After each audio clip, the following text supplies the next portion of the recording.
guys, uh, Carrier Air brand, ang brand nito.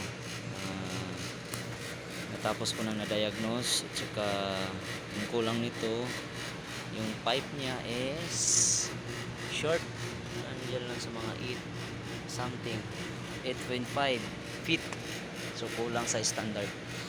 Yung standard natin is 10 feet, so nagdagdag kami ng 5 feet na copper tube, high side pati low side.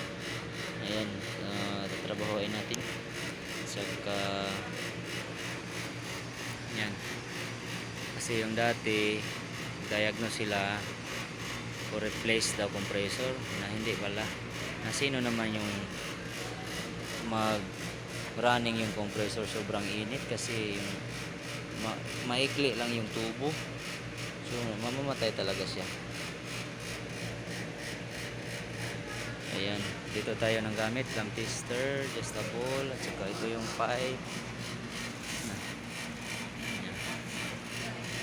Okay.